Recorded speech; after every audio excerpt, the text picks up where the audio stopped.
박홍배입니다. 김문수 장관께서는 여전히 국무위원 자격도 없고 역사관에 대해서는 더욱 말할 가치도 없다고 생각을 합니다. 저는 오늘 이후로 더 이상 국적 얘기는 하지 않겠습니다. 아무리 장관께 말씀드려봐야 소용이 없는 것 같습니다. 그냥 장관께서는 계속 일본 국적의 조상님을 마음에 품고 사시고 저는 대한 국적의 조상님을 마음에 품고 살아가겠습니다. 그러나 현 정부 장관직에 계신 분인 것만큼 그 자리에 있는 책임은 다 하셔야 된다고 보고 질의를 하겠습니다.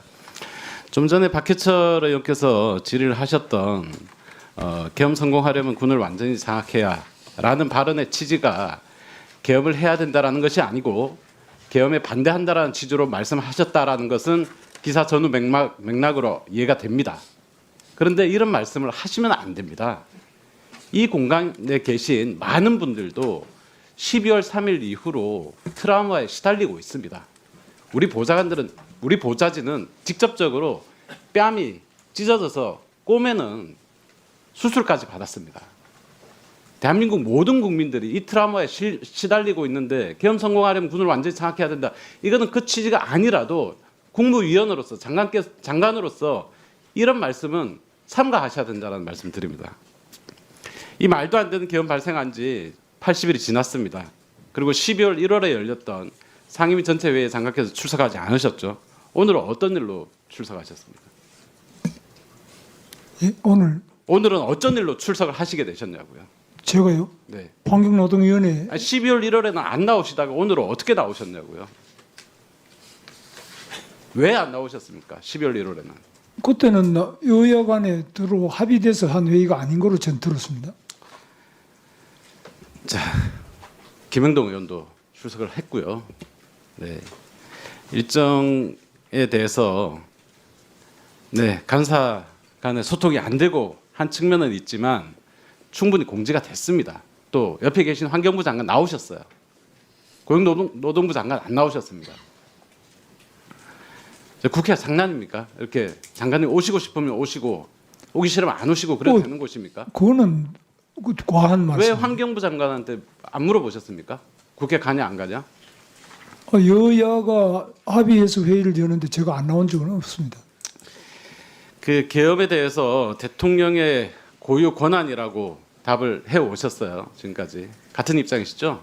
그렇습니다. 헌법에 나와 있는 권한이죠. 제 장관께서는 1980년 신군부의 비상계엄 확대로 계엄군의 무력 진압 사태를 겪으셨고 또 5공화국 당시에는 계엄 당국에 쫓겨 다니신 적도 있는 것으로 들었습니다. 맞습니까? 그렇습니다. 저는 뭐 계엄 때마다 그때도 늘 대통령의 쫓겨다니고 고유 권한이라고 생각하셨습니까? 예, 그렇습니다.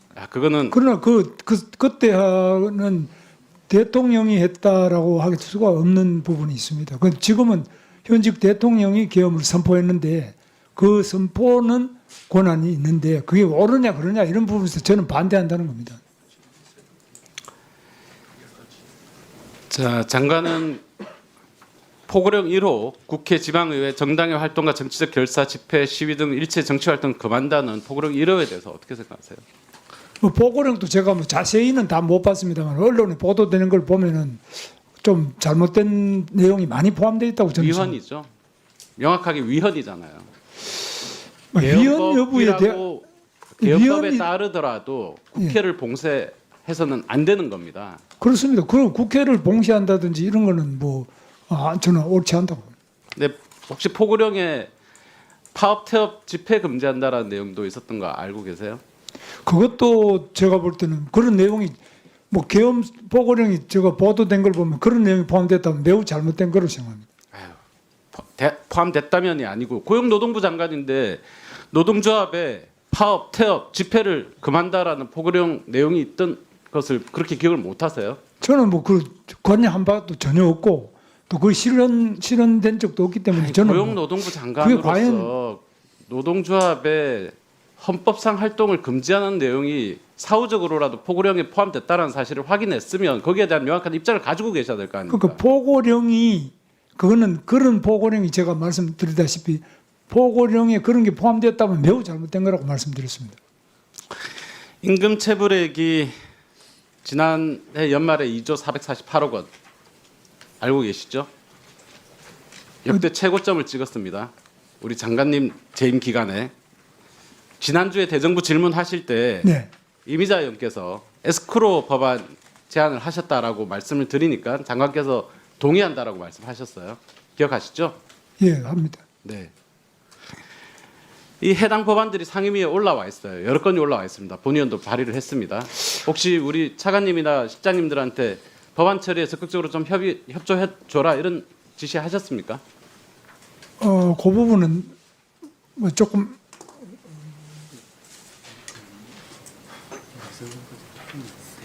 아니 불과 일주일 사이에 지금 벌어지고 있는 일인데 전혀 기억이 안 나십니까? 예.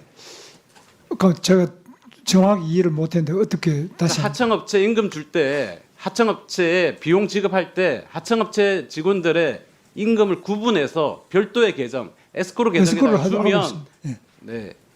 임금 체불이 안 생길 거 아닙니까? 네. 이미자 의원께서 그런 법안을 준비하고 있다라고 말씀을 하시니까 적극 동의한다고 지난주에 본회의장에서 말씀을 하셨어요. 에스크로 부분은 뭐 저는 아주 좋은 제도고 그렇게 동의한다라고 말씀하셨으면 차관께나 뒤에 실장님들께 관련 법안들이 올라와 있으면 적극적으로 야당 법안이라도 동의해줘라. 법안 처리해줘라. 근데 이렇게 저- 지시를 하셔야 되는 거 아니에요? 그 부분 중에 이제 공공부문이라든지 이런 부분은 공공부문 이미 법이 그렇게 해서 시행을 하고 있다고요. 네. 이걸 확대하자라는 법안들이 있다고요. 확대 그 부분은 좀 더 검토를 제가 아니 여기서 장관님 지금 업무를 그 취지는 파악도 못하고 계시고 업무 자체를 안 보시는 것 같아요. 아닙니다. 그 취지는 제가 동의하지만 구체적인 법안은 좀 검토를 해야 아니 그 검토를 하라라고 지시를 하시고 그걸 보고를 받으시고 동의되면 동의가 된다, 동의 안 되면 안 된다라고 얘기를 하셔야 될 거 아니에요. 아니 지금 저희들이 늘 그 검토하고 있고 또 늘 보고받고 있습니다. 임금 체불 아니 사무실 출근 하십니까? 하죠. 보고 받으세요? 하죠. 네. 무슨 얘기하고 나오세요? 그럼 사무실에서 이런 사무실- 얘기를 안 하시면 사무실에 업무가 많죠. 예, 많이 하고 있죠.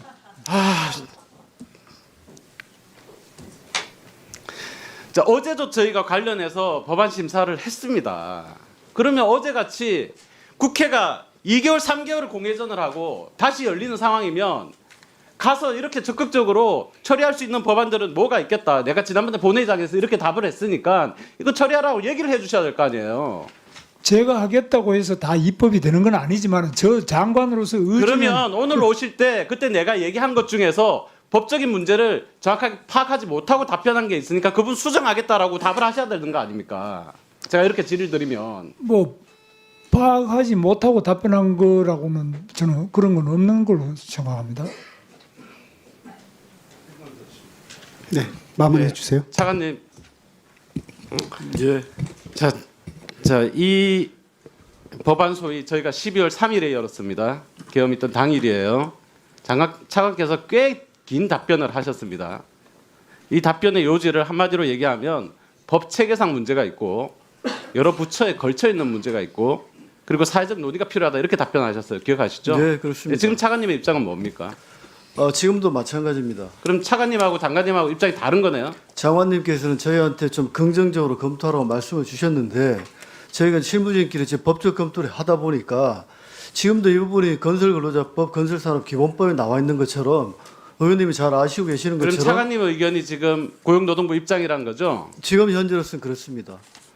자, 장관님 의견 다르고 차관님 의견 다르고 장관님께서는 긍정적으로 검토하라고 말씀하셨고 정말 저희는 좀 고용노동부 여기 앉아 계신 분들 정말 고생 많이 하시지만 정말 부끄러워해야 됩니다. 대한민국 역사상 가장 많은 임금 체불을 찍었어요. 지금 이 시기에 그러면 하다못해 그냥 처벌 강화하겠다, 조사 강화하겠다라고 말씀하실 게 아니라 어떤 법안 내놓겠다, 이 법안도 한번 내보겠다. 몇 개월 안 됐지만 처벌 더 강화하는 법안도 내놓겠다. 이런 대책들을 내놓으셔야 되고 안 되면 임금 체불 사업자 쫓아가가지고 광주 위니아나 성남의 위니아 찾아가가지고 어떤 대책이라도 만드셔야 될 거 아니에요. 뭐 하십니까 고용노동부가? 장관님 6개월 동안 뭐 하셨어요? 하신 거 기억나는 거 있으면 말씀 한번 해보세요. 뭐 의원님 다 아시는 내용인데 뭐 6개월 또 동안 하신 일이 뭐가 어떤 성과가 있으셨냐고요. 예, 그 제가 말씀을 지금 드릴 충분한 시간 주시면 제가 다 할게요. 청산이 늘었고 강제수가 강화됐어요. 장관님 그 소리를 말씀하세요. 네, 장관님 예, 말씀하시죠. 예. 6개월 동안 한 건 뭐 다 의원님들께서 그동안 저희들이 보고 드렸습니다만은 임금 체불 부분에 대해서는 특별히 저희가 온 부가 다 노력을 해가지고 최선을 다해서 노력을 하는데 왜 늘었느냐 이런 질책을 하시는데 사실 지금 임금 체불 액수가 늘어난 부분도 있지만 저희들이 청산율은 높이고 있습니다. 임금 체불 액수가 늘어나는 거는 어쩔 수 없는 점이 있습니다. 왜냐하면 임금도 올라가고 경기도 어렵기 때문에 그럴 수 있으나 우리가 그 체불 임금을 최대한 많이 받아내서 청산율을 높이는 거는 저희들이 성과를 내고 있습니다. 제가 자, 말씀드린 것은 고용노동부 장관으로서 반년 정도 재직하시면서 고용노동부 장관으로서 어떤 성과를 내셨는지를 여쭤본 거였습니다. 자, 이렇게 하시죠. 자, 경사도의 위원장으로서 법에 반영할 사회적 대화 합의 하나 못 만들어내셨어요. 그리고 고용노동부 장관이 되셨는데 그리고 6개월 동안 뭘 하셨냐고 여쭤본 겁니다. 자, 박홍배 의원님. 이제 그 부분에 대해서는 또 다음 답변을 듣고 다음에 또 필요한 부분 질의해 주시면 좋을 것 같고요. 지금 시간이 좀 제한돼 있으니까요. 다만 이제 장관님께 한 말씀, 어차피 또 오후에 또 여러 가지 질의가 있고 답변을 하셔야 될 것 같은데 오늘 답변을 질의하고 답변하는 걸 보면서 한 말씀 좀 드리고 이제 이 오전 이제 질의를 잠시 정리를 해야 될 것 같습니다. 지금 우리 박홍배 의원님 말씀도 그렇고 여러 의원님들 질의하실 때 우리 장관님께서 이 사안에 대해서 충분히 이해하고 또 성실하게 좀 답변했으면 좋겠다. 그런 생각이 듭니다.